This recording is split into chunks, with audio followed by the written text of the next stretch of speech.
গাছ বাঁচাও, নিজের জীবন রক্ষা করো, কারণ গাছ আমাদের অক্সিজেন দেয়।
তোমার নাম কি?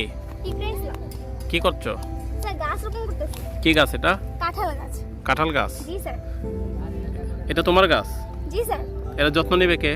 আমাদের যেহেতু আমাকে নিতে হবে। তোমাকে নিতে। কেন গাছ রোপণ করতেছো? স্যার গাছ থেকে তো আমরা অক্সিজেন পেয়ে থাকি, আর আমাদের বাঁচার জন্য তো অবশ্যই অক্সিজেনের দরকার। তার জন্য আমরা আমাদের নতুন স্কুলের সামনে এই যে নতুন গাছ লাগাইতেছি, তো এখান থেকে আমরা অক্সিজেন পাবো খুব সহজেই। আমাদের কোনো অক্সিজেন নিতে, শ্বাস গ্রহণ করতে, ত্যাগ করতে কোনো সমস্যা হবে না। আমার তো যতগুলো শিক্ষার্থী আছে বা বাংলাদেশের যতগুলো মানুষ পিপল বসবাস করতেছে, তাদের উদ্দেশ্যে আমার একটি অনুরোধ থাকবে, তারা একটি করে হলো গাছ যদি রোপণ করে, তাতে আমাদের এই দেশের উন্নতি হবে। কি হয়েছে তোমার? গাছ লাগাইতে যাই। কতগুলো গাছ লাগাইছো তুমি? আমি 5টা গাছ লাগাইছি। 5টা? ওকে। আমি যেমন একটা গাছ লাগাইছি, যদি সব শিক্ষার্থী সবাই যদি একটা একটা গাছ লাগায়, তাহলে আমাদের দেশটা অনেক সুন্দর হবে আর সবুজ শ্যামলে ভরা থাকবে, আর আমরা ভালো করে অক্সিজেন পাবো। এখন আমাদের বেশিরভাগ মানুষরা সবাই গাছ কাটে, কেউ গাছ লাগে না। সবাই যদি গাছ লাগে তাহলে আমরা অক্সিজেন পাবো। তোমার নাম কি? নুরি আক্তার প্রিয়া। কোন ক্লাসে পড়ো? 6 ক্লাস 6-এ। এটা কি গাছ? আম গাছ। তুমি এই গাছটা যেহেতু রোপণ করবা, এই গাছের যত্ন নিতে হবে না? জি স্যার। যত্ন কে নেবে? আমি তুমি যত্ন নিবা?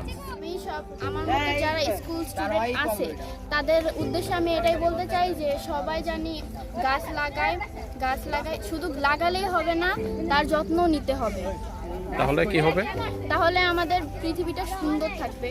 ওকে।